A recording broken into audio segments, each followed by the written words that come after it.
देखिए, मैं ये मानता हूँ कि जब ये सब जगह ये संदेश गया कार्यकर्ताओं तक, एक बहुत मायूसी सब लोगों में है।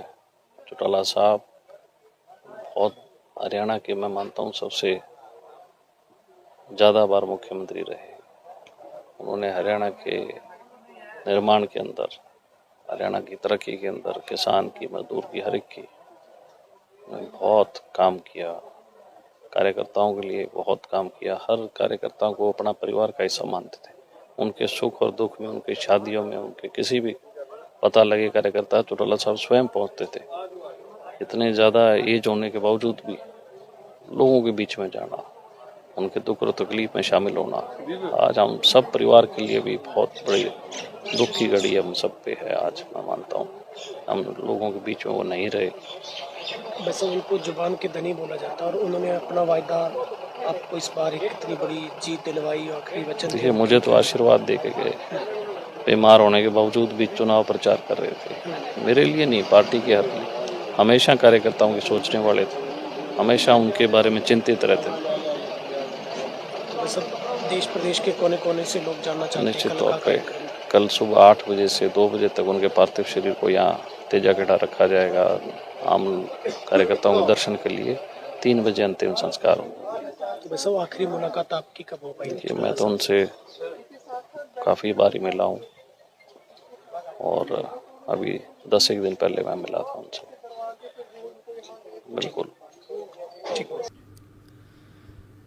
ये मैं तो ये कहूँगी कि ना इस देश से बल्कि इस पूरे संसार से एक बेहतरीन आदमी की विदाई हुई है, जिनके लोग एक व्यक्तित्व की लोग गाथा सुनाते हैं। वो एक इंसान नहीं, एक पूरी किताब जो है वो बंद हुई है। और आज के दिन परिवार इस चीज़ के लिए बिल्कुल प्रिपेयर नहीं थे। हम लोग सोच नहीं सकते थे कि बुज़ुर्ग का साया हमारे सर से चला जाएगा। मैं तो यही कहूँगी कि परमात्मा उन जैसे हमारे परिवार में और लोगों का जन्म करे और बने, उनसे प्रेरणा लें, उनसे सीख लें। कभी भी उन्होंने कभी भी शिकन अपने चेहरे पे नहीं आने दी। हमने उनसे बहुत कुछ सीखा है। अगर उन्होंने राजनीति की, वो भी एक बेहतरीन नेता। अगर व्यक्तित्व देखे तो एक बेहतरीन बाप। इतना ही कहूँगी, इससे ज़्यादा मेरे पास उनके लिए शब्द नहीं है। तो पिछले कई दिनों से अस्वस्थ थे, हालांकि चुनाव में भी उन्होंने खुद प्रचार किया, हालांकि अलाउ नहीं कर रही थी उनकी सेहत।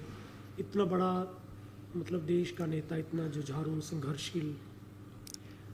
वैसे तो वो इतने अस्वस्थ भी नहीं थे। अभी शादियों में भी जाते रहे।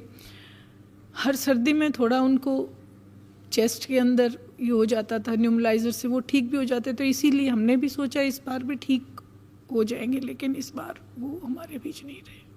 तो आखिर क्या उनकी कोई बातचीत परिवार से हो पाई होगी? आप कब मिले थे आखिरी बार उनको? मैं अभी एक शादी का फंक्शन था, उसमें उनसे राम राम हुई थी।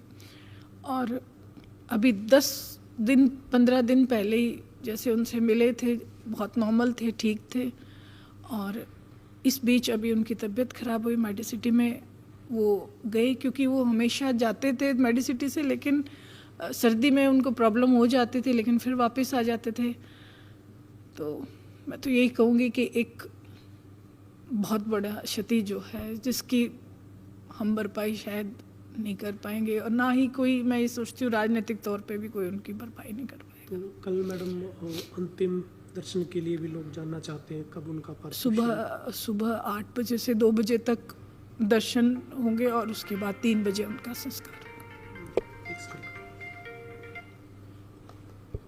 तो अभी मतलब आखिर बार उनकी कोई तकलीफ, उनको दिक्कत क्या हुई थी? कोई सांस में या वो ऐसे इंसान थे जो अगर दिक्कत हो भी जाती थी तो दिक्कत को कहते थे मैं तुझसे बड़ा हूँ। और अभी उनको बुज़ुर्ग थे, अबव 90 थे वो, तो दिक्कत तो एक बुज़ुर्ग को हो जाती।